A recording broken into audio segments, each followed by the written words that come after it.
hobo.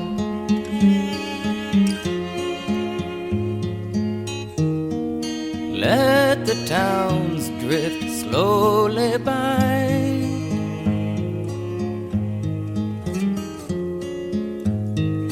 Can't you hear the steel rail humming?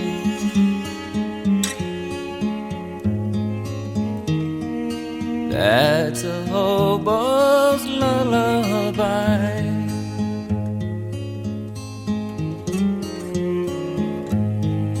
Do not think about tomorrow.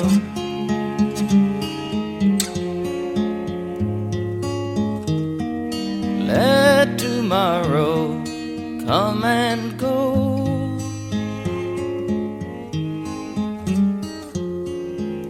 Tonight you're in a nice warm boxcar,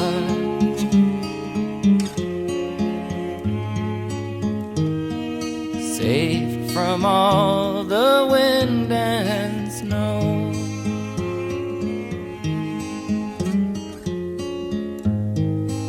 I know the police cause you trouble.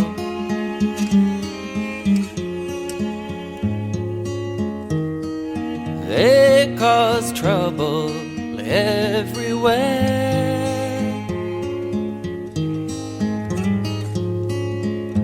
But when you die and go to heaven,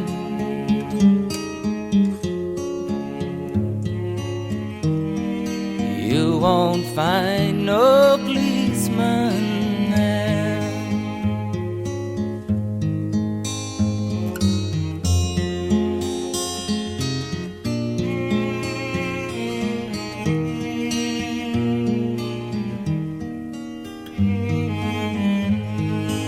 I know your clothes are torn and ragged,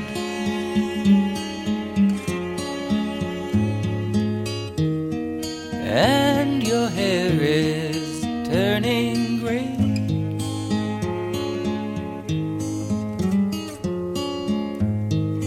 Lift your head and smile at trouble.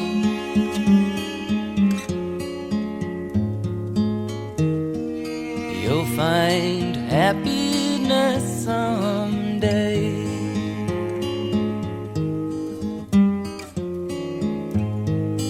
Go to sleep, you weary hobo.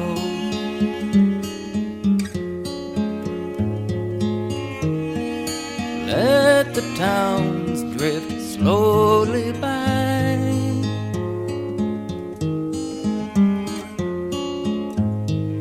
Don't you feel the steel rail humming?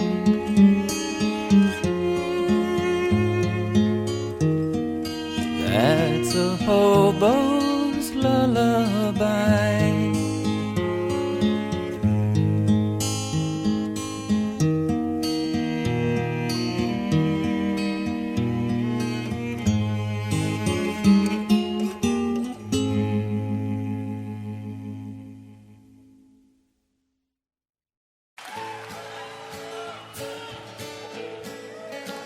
As I went walking, ribbon of highway, I saw above me an endless skyway.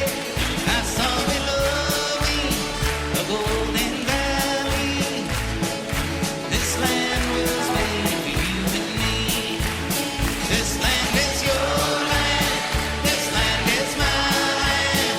From California to the New York Island, from the redwood forest and the Gulf Stream water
coming in from London from over the pole, flying in a big airliner, chicken flying everywhere around the plane.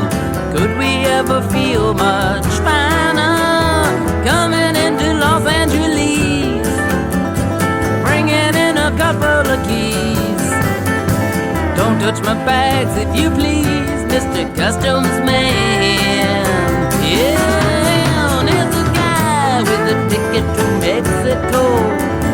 No, he couldn't look much stranger, walking in a hall with his things and all, smiling said he was the Lone Ranger, coming into Los Angeles, bringing in a couple of keys. Don't touch my bags if you please, Mr. Customs Man.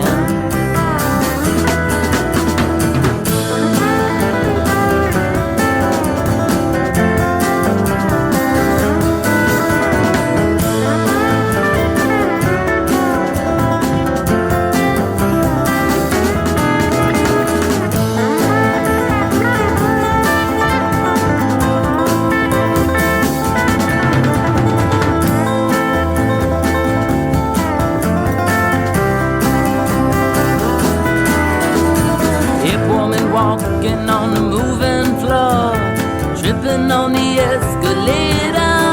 There's a man in the line and she's blowing his mind, thinking that he's already made her. Coming into Los Angeles, bringing in a couple of keys. Don't touch my bags if you please, Mr. Customs Man. Coming in from London from over the pole, flying in a big airliner, chicken flying everywhere around the plane. Could we ever feel much finer? Coming into Los Angeles, bringing in a couple of keys. Don't touch my bags if you please, Mr. Customs Man. Yeah, all right.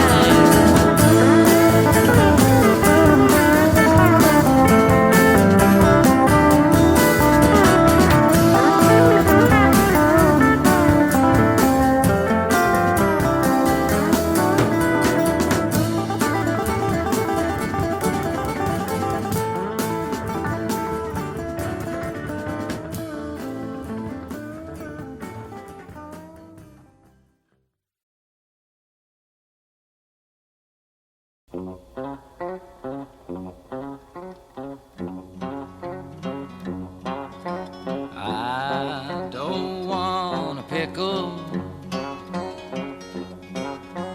just want to ride on my motorcycle. And I don't want a tickle, 'cause I'd rather ride on my motorcycle. And I don't want to die, just want to ride on my motorcycle. Oh, it was late last night, the other day, I thought I'd go up and see Ray. So I went up and I saw Ray, and there was only one thing Ray could say was, I don't want a pickle, I just want to ride on my motorcycle. And I don't want a tickle, I'd rather ride on my motorcycle. And I don't want to die, just want to ride on my motorcycle.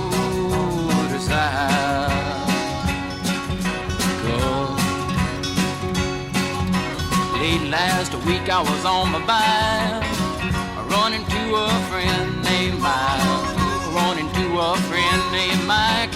Mike no longer has a bike, he cries, I don't want a pickle,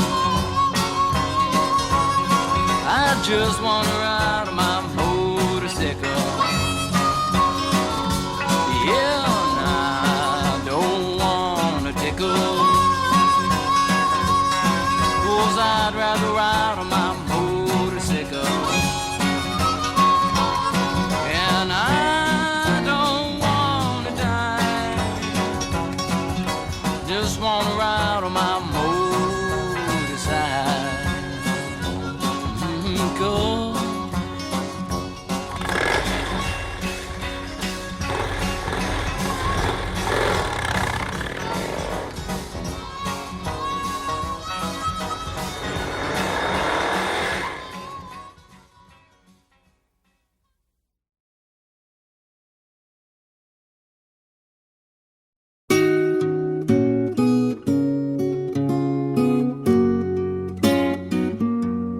I wanna hop on the last train in the station. Won't need to get yourself prepared. When you're on that last train for glory, you'll know you're reasonably there. Maybe you ain't walked on any highway. You've just been flying in the air. But if you're on that last train to glory, you know you must have paid your fare.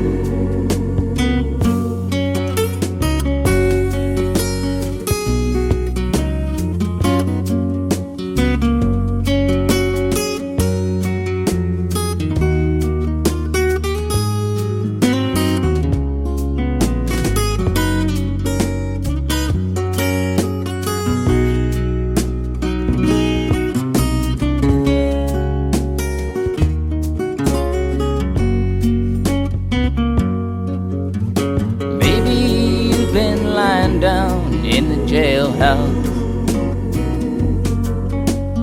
Maybe you are hungry and poor. Maybe your ticket on the last train to glory is the stranger who is sleeping on your floor. I ain't a man of constant sorrow. I ain't seen trouble all day long. We are only passengers on the last train to glory that will soon be long, long gone. I wanna hop on the last train in the station. Won't need to get yourself prepared. When you're on that last train to glory, you'll know you're reasonably there.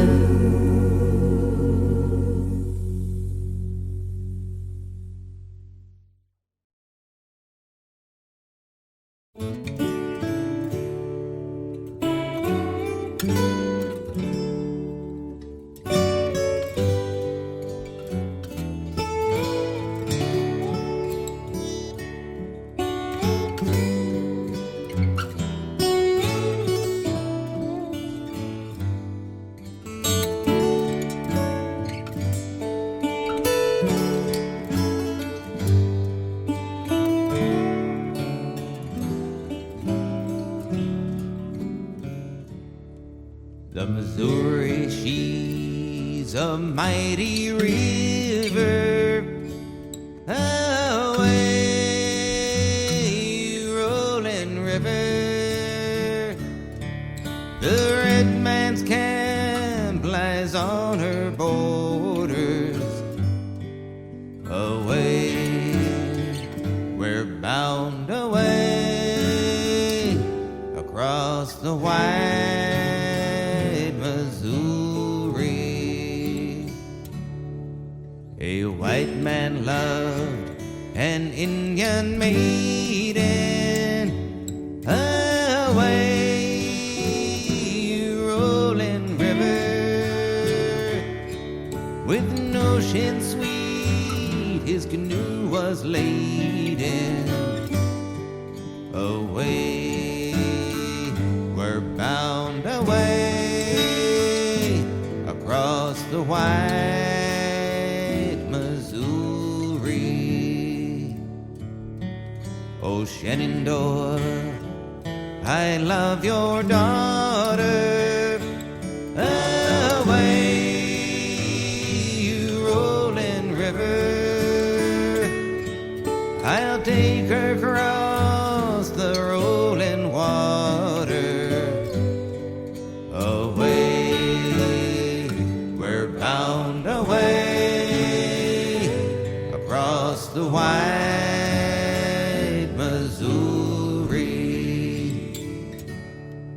The chief disdained the trader's dollars.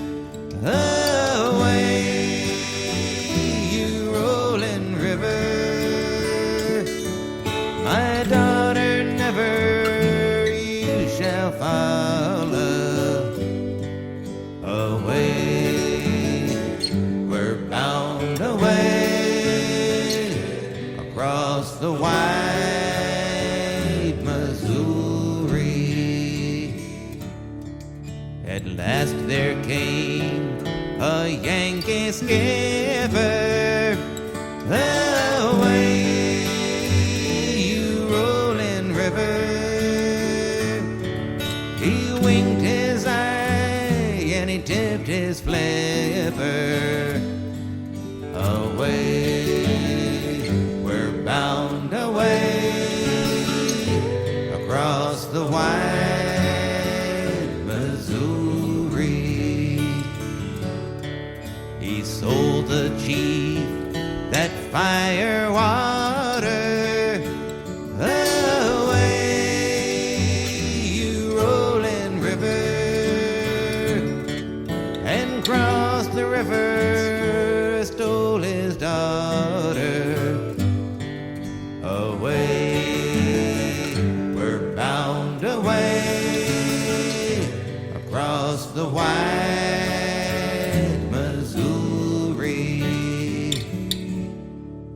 Oh, Shenandoah, I long to hear you.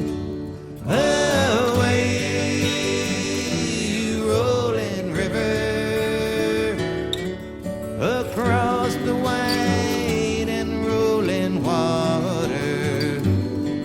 Away, we're bound away across the wide Missouri.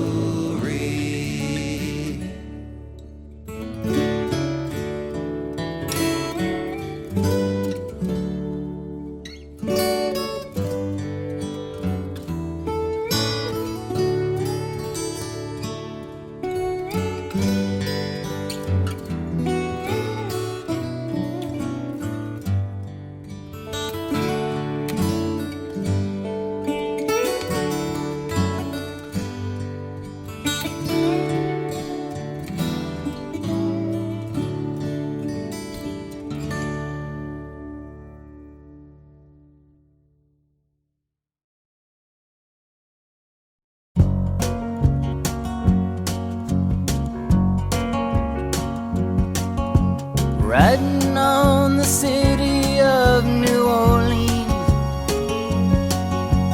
Illinois Central, Monday morning rail. 15 cars and 15 restless riders, 3 conductors, 25 sacks of mail. All along the southbound Odyssey, the train pulls out at Kankakee and rolls along past houses, farms, and fields, passing trains that have no name, and freight yards full of old black men, and the graveyards of the rusted automobiles. Good morning, America, how are ya? Said, don't you know me? I'm your native son. I'm the train they call the city of New Orleans. I'll be gone 500 miles when the day is done.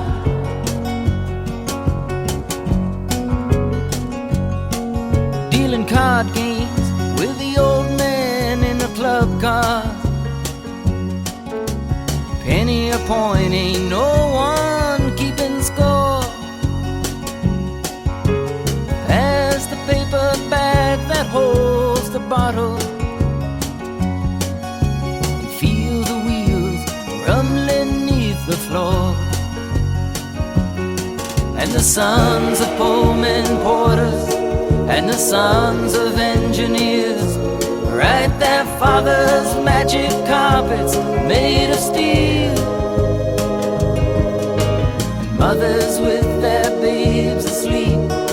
rocking to the gentle beat, and the rhythm of the rails is all they feel.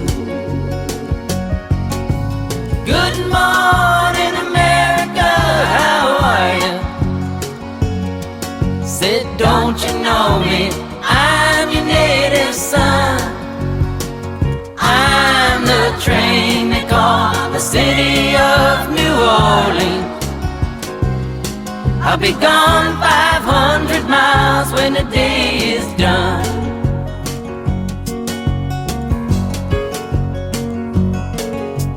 Nighttime on the city of New Orleans,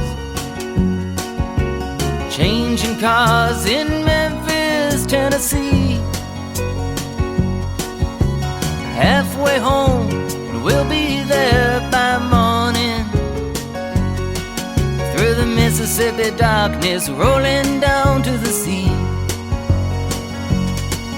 But all the towns and people seem to fade into a bad dream, and the steel rail still ain't heard the news. The conductor sings his songs again. The passengers will please refrain. This train got to disappear in railroad blues. Good night, America, how are you? Said, don't you know me? I'm your native son. I'm the train they call the city of New Orleans. I'll be gone 500 miles when the day is done.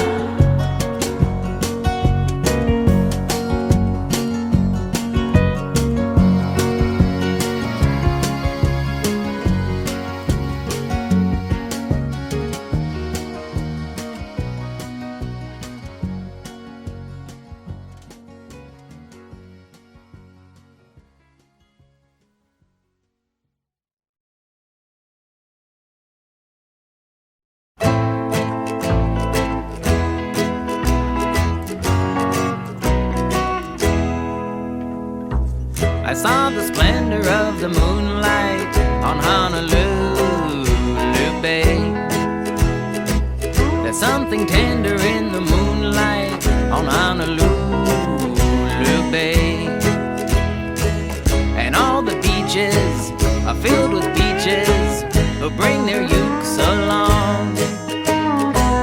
And in the glimmer of the moonlight, they love to sing this song. If you like ukulele lady, ukulele lady like you. If you like to linger where it's shady, ukulele lady linger too. If you kiss the ukulele lady while you promise ever to be true,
I don't want a pickle.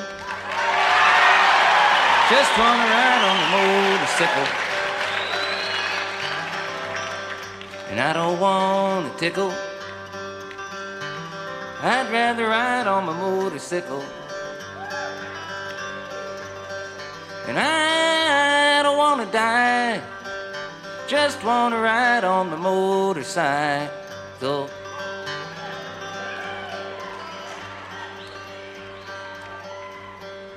You know, it's been about 12 years now that I've been singing this dumb song.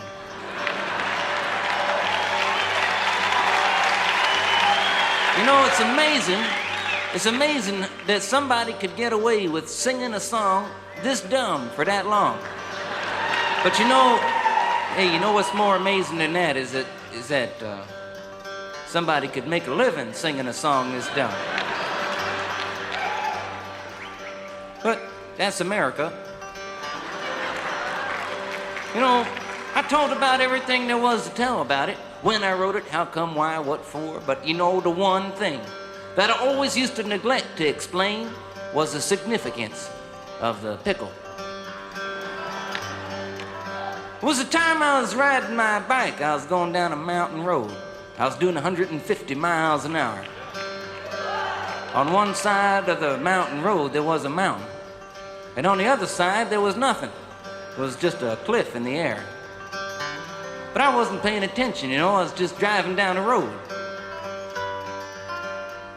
All of a sudden, by accident, a string broke off my guitar. It broke, you know, right there, went flying across the road that way, wrapped itself around a yield sign. Well, the sign didn't break. It didn't come out the ground. The string stayed wrapped around it. Stayed in the other end of my guitar. I held on to my guitar with one hand. I held on to the bike with the other. I made a sharp turn off the road. Luckily, I didn't go into the mountain. I went over the cliff. I was doing 150 miles an hour sideways and 500 feet down at the same time. Hey, I was looking for the cops. Because, you know, hey, I knew that, you know, it was illegal. I knew that was it. I knew I didn't have long to live in this world. And in my last remaining seconds in the world, I knew that it was my obligation to write one last farewell song to the world. Took out a piece of paper. I pulled out a pen, and it didn't write. I had to put another ink cartridge in it. I sat back and I thought a while, and then it come to me. It come like a flash, like a vision, burnt across the clouds. I just wrote it down. I learned it right away. I don't want a pickle, just want to ride on my motorcycle. And I don't want a tickle, I'd rather ride on my motorcycle. And I don't want to die, just want to ride on my motorcycle. Hey, I knew it wasn't the best song I ever wrote. But I didn't have time to change it. But you know, the most amazing thing was that I didn't die. I landed on the top of a police car. And it died. I come into town at a screaming 175 miles an hour, singing my new motorcycle song. I stopped out front of the deli, and out front of the deli was a man eating the most tremendous pickle. A pickle the size of 4 pregnant watermelons. Just a huge monster pickle. He walked up to me, pushed a pickle in my face, and started asking me questions. It was about the same time I noticed a pickle in my face. I noticed a cord hanging from the long end of the pickle going up his sleeve, down his shirt, into his pants and shoes, out into a briefcase he had near his feet. I knew it wasn't an ordinary pickle. But it was about the same time I noticed the cord hanging out of the pickle that a 4-foot cop arrived with a 5-foot gun. A cop that one time must have been around 6'3", but was met at the bottom of a mountain by a flying, singing, writing weirdo freak. He walked up and with one tremendous hand, he grabbed the pickle away from the other guy. He threw it 100 feet straight up in the air. And while the pickle was halfway between going up and coming down, he took out his gun and put a 3-inch bullet hole right through the long end of the pickle. It started coming back down. he stuck out his foot. He caught the pickle on his big toe. And balancing the pickle on his big toe, he reached his huge hand into his little pocket, pulled out a 10-foot ticket. He borrowed my pen. He wrote it up. Then he rolled it up and stuffed it in a bullet hole in the middle of the pickle, took the pickle with the ticket and shoved it down my throat. It was at that very moment that the pickle with the ticket was going down my throat that I knew for sure that I didn't want a pickle. I don't want a pickle. I just want to ride on my motorcycle. And I don't want a tickle. I'd rather ride on my motorcycle. And I don't want to die. Just want to ride on my motorcycle.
I've been singing this song for a long time now, you know. It's been one of my favorite songs. I don't mean to interrupt it or nothing, but I even put it in the one movie I ever made. And I only made one movie. Because I saw it. That was enough. But we used to sit around that old church we made that movie in and sing this old song. And I wanted to put something real in the movie because I had to make an hour and a half worth of movie out of a 20-minute song. So they had to make some stuff up. And I wanted to put something real in there, and we used to really sit around and sing this old song. Lots of other songs, too. Some of you may have noticed in the newspapers last year that we was able to buy back that old building. It's nice to be back in there. We got some nice things going on. Some nice programs for kids that have been screwed around with too much, or old folks been left alone, or people in between dealing with AIDS and cancer and all kinds of stuff. And I won't talk too much about it now, but I just thought I'd let you know that, as a matter of fact, the second day I was in there last year, I guess, I was mopping up the floor. And the local preacher come by. It was at night. There was a glass door, so I couldn't run away or nothing. And he was there knocking at the door, and I let him in. He said, "Arlo, I just come by to see what you're doing over here." I said, "I'm not doing much, just mopping up." He said, "No, Arlo. What are you doing over here?" I said, "What do you mean?" He says, "Arlo, what kind of church is this?" Well, no one had ever asked me before. So I said, "Well, it's a bring your own God church." And he was looking at me.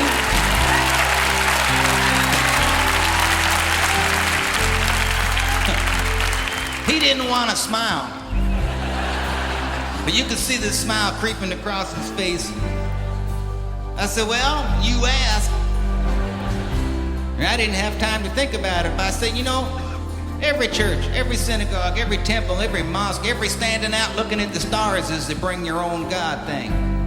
Because you got to bring your own heart, your own mind, whatever it is, or you just bring your own standing there looking at it." He said, "Well, maybe you're right. Haven't seen him since, but I just wanted a moment to tell you that. Because it sort of puts for me this show tonight that we've been doing in a little bit more of a context of some kind. It's more fun than anyone can imagine to be up here, not just with your own kids, but with friends, and it's sort of like just one big family up here. That's what it feels like. And it reminds me of a story that my dad used to tell, because he was equally convinced that there wasn't but one big family around the whole world anyways. And it was the story of the two rabbits, the mama rabbit and the papa rabbit. And one day they was out in the woods and they was munching like rabbits do. And far off in the distance they could hear the sound of dogs being carried to them by the wind. And they looked up and they stopped munching for a moment, and their little ears was going.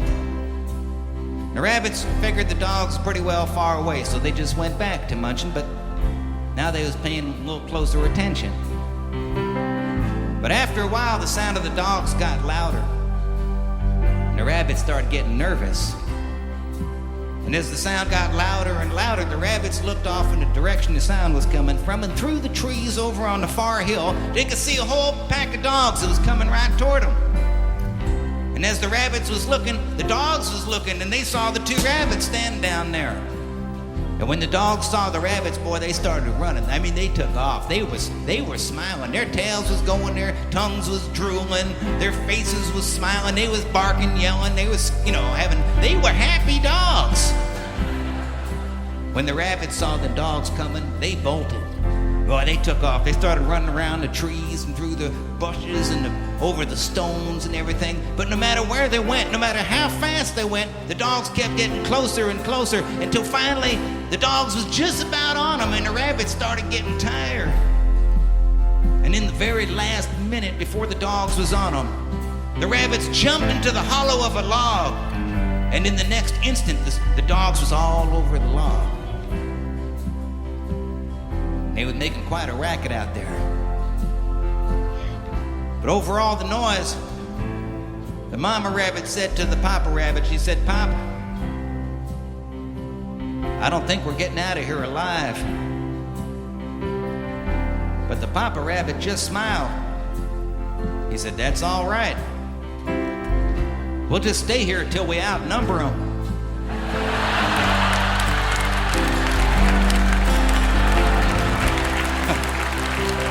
I love that story. Especially when people say to me, "Arlo, where you been for the last 20 years? I tell them that story. Just been home breeding. Now my own kids are starting to have kids. They're not leaving home neither.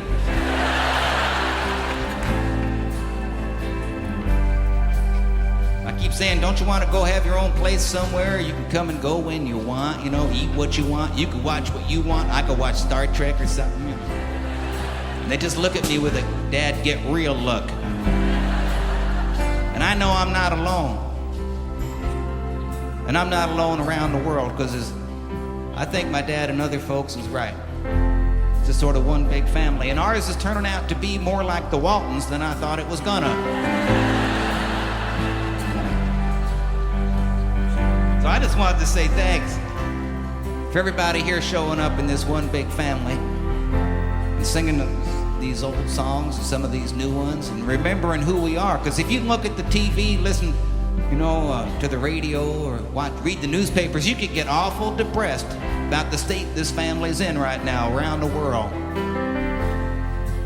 But if you were here tonight, you could sort of feel the heart of what it means to be just hanging out together. And sometimes we got to remember who we are, We live in a country where people speak thousands and thousands of languages and come from all kinds of places all around the globe. And for the most part, not all of the time, but for the most part, we figured out how to do that pretty well. But around the world tonight, in all kinds of places like Bosnia or something, people speaking 2 or 3 languages can't find a way to get along together. So we got to remember who we are, so when other people stop for a moment and wonder if it's possible to get along in this world, that we could be doing that for them. I was talking with Pete outside. I don't mean to be talking so much, but Pete reminded me of something. If the world was perfect and everybody had money and everybody drove a BMW or something, nobody was homeless, nobody ever got sick, everything was wonderful, everybody was smart and everything, happy all the time, you'd have to go an awful long way out of your way to make a difference in this world. You'd have to do a whole hell of a lot to try and improve the way it was. But in a world that sucks, like this one, you don't have to do very much at all. There was never a time in the history of the world where you could do so little and get so much done. That's right. You could do more with a little smile, just hold somebody, say hello to somebody, or just feel good by yourself, even when you don't feel like feeling good. So I just wanted to say thanks for coming. Let me give him my spiel there. It's been fun. Let me just say a thanks to the guys in the band who I did not introduce yet. Tim Sears on lead guitar over here. Jason Webster playing the other guitar right on back of me here. Collie Baba McConnell on the drums in back of us. Sean Hurley over on the bass.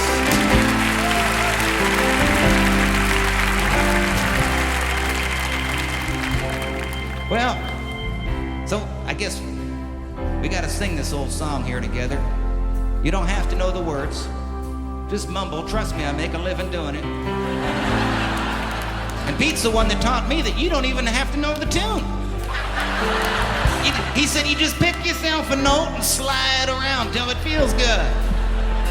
Or until somebody slugs you sitting next to you or something. That's the worst that could happen. Help us out here. Amazing grace.